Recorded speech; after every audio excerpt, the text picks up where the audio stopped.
வணக்கம் நண்பர்களே. தி daily facts செய்தி பகுப்பாய்விற்கு வரவேற்கிறோம்.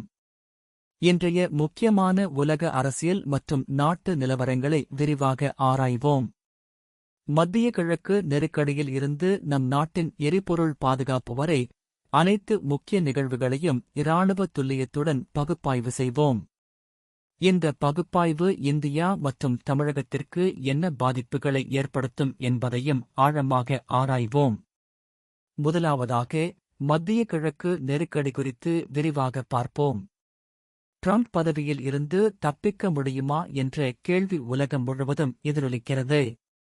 அமெரிக்க அரசியலில் ஏற்பட்டுள்ள தாக்குதல்கள் மற்றும் அவரது நிலைப்பாடு குறித்து உலக நாடுகள் கவலையுடன் கவனித்து வருகின்றன. இது அமெரிக்காவின் வெளியுறவுக் கொள்கையையும் குறிப்பாக மத்திய கிழக்கு அணுகுமுறையையும் பாதிக்கும். இந்தியாவை பொறுத்தவரை இந்த அரசியல் உறுதியற்ற நிலை நமது எரிபொருள் இறக்குமதி மற்றும் பாதுகாப்பு ஒப்பந்தங்களை பாதிக்கலாம். இதேபோல் ஈரான் கண்ணிவெடியில் சிக்கி தப்பிக்க முடியுமா என்பதும் மிக முக்கியமான கேள்வி. இஸ்ரேல்-ஈரான் மோதல் தீவிரமடைந்து வருகிறது. ஈரானின் நிலைமை மோசமாகி வருகிறது என்றாலும் அவர்கள் சரணடைய தயாராக இல்லை என்பது தெளிவு. இரு நாடுகளுக்கு இடையிலான இந்த போர் குறுகிய கால நிகழ்வல்ல, நீண்ட கால மூலோபாய போராட்டம். இது பாரசீக வளைகுடா பகுதி முழுவதையும் அசைக்கும் வல்லமை கொண்டது. வளைகுடா யுத்தம் உக்கிரமாகி வருகிறது என்பதில் சந்தேகமில்லை. அதிரடி உத்தரவுகள் இந்த நிலைமையை மேலும் சிக்கலாக்கும்.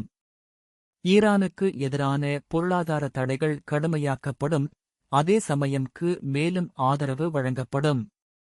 இது மத்திய கிழக்கை போர்க்களமாக மாற்றி உலக எண்ணெய் விலையை உயர்த்தும். இந்தியாவுக்கு இது மிக மோசமான செய்தி, ஏனெனில் நம் எரிபொருள் இறக்குமதியில் 85% வெளிநாடுகளைச் சார்ந்தது. அடுத்து, நம் நாட்டின் உள்நாட்டு பிரச்சினைகளை பார்ப்போம். கேஸ் சிலிண்டர் சர்ச்சை குறித்து பரப்பப்படும் பச்சை பொய்கள் மக்களை குழப்பத்தில் ஆழ்த்துகின்றன. சில தரப்புகள் வேண்டுமென்றே தவறான தகவல்களை பரப்பி மக்களிடம் அச்சத்தை உருவாக்குகின்றன. உண்மை என்னவென்றால், அரசாங்கம் எல்பிஜி விநியோகத்தை தொடர்ந்து கண்காணித்து வருகிறது.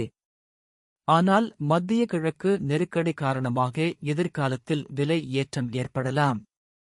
இதை தவிர்க்க மாற்று வழிகளை கண்டறிய வேண்டும். தமிழகத்தை பொறுத்தவரை இது குறிப்பாக நடுத்தர குடும்பங்களை பாதிக்கும். அமெரிக்காவை விட மாட்டேன் என்று ஈரானின் புதிய தலைவர் ஆயத்துல்லா வெளியிட்ட பிரகடனம் உலக அமைதிக்கு அச்சுறுத்தலாகும். இந்த மொழி போர்முனையில் மேலும் கடுமையான நடவடிக்கைகளை எதிர்பார்க்க வைக்கிறது.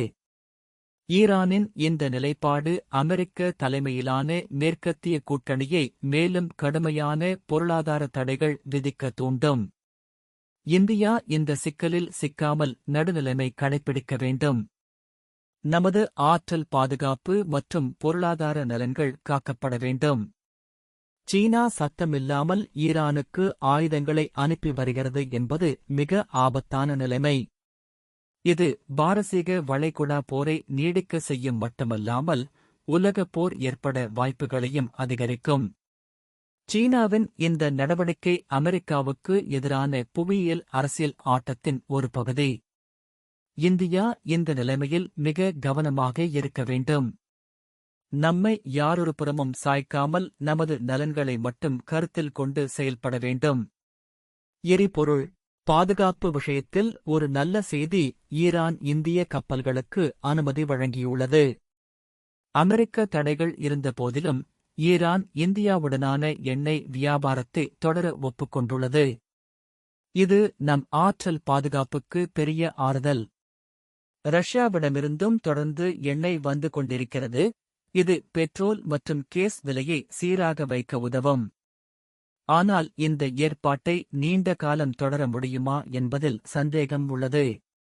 மாற்று ஆற்றல் ஆதாரங்களில் முதலீடு செய்வதே நம் நாட்டின் நீண்ட கால தீர்வு. தமிழக அரசியலில் மோடி திமுகவுக்கு செக் வைத்துள்ளதாக கூறப்படுகிறது. மத்திய மாநில உறவுகளில் ஏற்பட்டுள்ள விரிசல் தமிழக மக்களுக்கு நல்லதல்ல. எடப்பாடியார் இதுதான் உங்களுக்கு இறுதி தேர்தல் என்று எச்சரித்துள்ளார். இது தமிழக அரசியலில் பெரிய மாற்றத்தை குறிக்கிறது. அதிமுக மீண்டும் பலம் பெற முயற்சிக்கும் இந்த சூழலில் திமுக தனது நிலையை உறுதிப்படுத்த கடுமையாக உழைக்க வேண்டும். தமிழக மக்களின் நலன்கள் கட்சி அரசியலுக்கு மேலாக இருக்க வேண்டும். பவன் கல்யாண் முயற்சியால் விஜய் அதிமுக கூட்டணியை நெருங்குவதாக கூறப்படுகிறது. தமிழக அரசியல் களம் அடியோடு மாறப்போகிறது. டிவிகே கட்சியின் நுழைவால் பாரம்பரிய கட்சிகளின் வாக்கு வங்கி பங்கீடு மாறும். இது 2026 தேர்தலில் மிக முக்கியமான மாற்றத்தை ஏற்படுத்தும். ஆனால் புதிய கட்சிகள் மக்களின் அன்றாட பிரச்சினைகளுக்கு தீர்வு கொடுக்க முடியுமா என்பதே முக்கியம். வெறும் பிரபலத்தின் அடிப்படையில் அரசியல் செய்வது நீண்காலம் நிலைக்காது. தமிழக அரசியல் மேலும் சுவாரஸ்யமாகி வருகிறது. டிவிகே கட்சி தூதுவிட்டு 50 சீட் கேட்டுள்ளதாக கூறப்படுகிறது. இது மிகப்பெரிய எண், குறிப்பாக ஒரு புதிய கட்சிக்கு. அசெம்பிளி தேர்தலில் இபிஎஸ் மற்றும் அமித்ஷா இடையிலான புரிந்துணர்வு இந்த சமன்பாட்டை மேலும் சிக்கலாக்கும். விஜயின் டிவிகே கட்சி எந்த அளவுக்கு மக்கள் ஆதரவு பெறும் என்பது தெரிய வேண்டும். சினிமா பிரபலம் மட்டுமே அரசியல் வெற்றிக்கு போதாது, தெளிவான கொள்கை மற்றும் அனுபவம் வேண்டும். தமிழக வாக்காளர்கள் இதை நன்கு புரிந்து கொள்வார்கள். அண்ணாமலை கிளப்பிய புயல் தமிழகத்தில் சட்டம் ஒழுங்கு சூழலை பற்றியது. டிஎன் அரசு மற்றும் எம்.கே. ஸ்டாலின் நிர்வாகத்திற்கு எதிராக பிஜேபி கடுமையான குற்றச்சாட்டுகளை வைக்கிறது. இந்த விமர்சனங்களில் எவ்வளவு உண்மை இருக்கிறது என்பது ஆராய்ந்து பார்க்க வேண்டிய விஷயம். ஆனால் சட்டம் ஒழுங்கு பிரச்சினை இருந்தால் அது மக்களுக்கு ஆபத்தானது. எந்த கட்சி ஆட்சியில் இருந்தாலும் மக்களின் பாதுகாப்பு முதன்மை பெற வேண்டும். அரசியல் லாபத்திற்காக இதை பயன்படுத்தக்கூடாது. மோடி அரசாங்கம் இல் எந்த தட்டுப்பாடும் இல்லை என்று ஆக்ஷன் பிளான் வெளியிட்டுள்ளது. ஈரான்-இஸ்ரேல் போர் காரணமாக ஏற்பட்ட அச்சத்தை போக்க இந்த நடவடிக்கை அவசியம். மத்திய அரசாங்கம் எரிபொருள் இருப்புகளை அதிகரித்து மாற்று சப்ளை லைன்களை ஏற்படுத்தியிருக்கிறது. இது பாராட்டத்தக்கது. ஆனால் நீண்ட காலத்திற்கு இந்த உத்தரவாதம் நிலைக்குமா என்பது கேள்விக்குறி.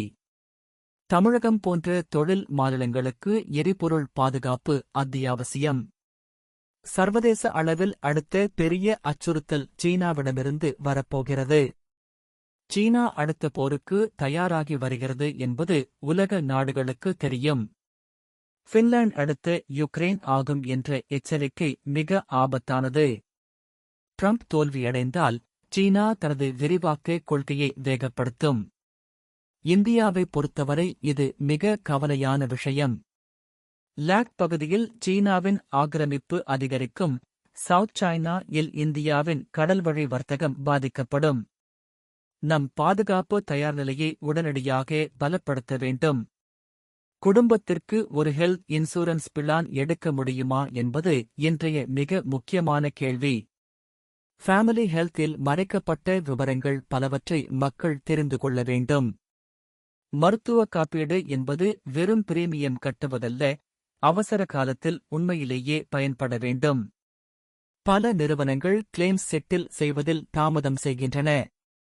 தமிழகத்தில் அரசாங்க மருத்துவமனைகள் நல்ல சிகிச்சை அளித்தாலும் சிக்கலான நோய்களுக்கு தனியார் மருத்துவமனைகளை நம்பியிருக்க வேண்டிய நிலை உள்ளது.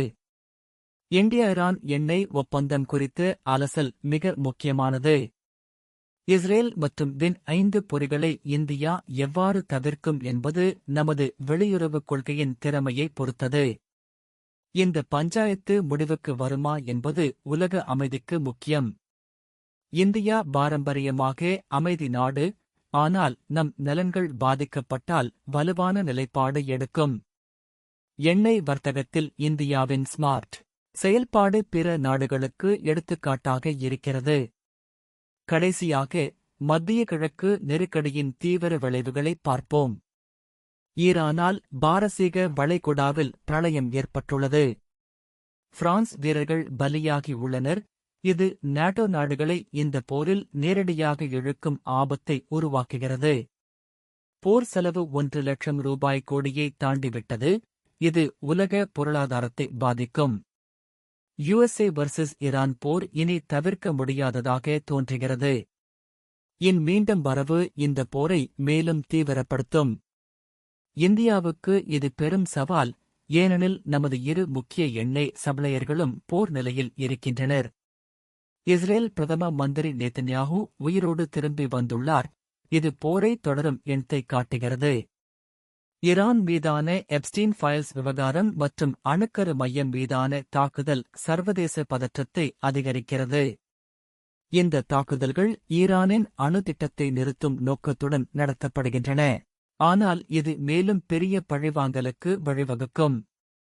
பாகிஸ்தான் எல்லையில் இருக்கும் இந்தியாவுக்கு இந்த அணு பதற்றம் மிக ஆபத்தானது. ஒருத்தனையும் விட மாட்டேன் என்று காமெனி திரும்பி வந்து அறிவித்துள்ளார்.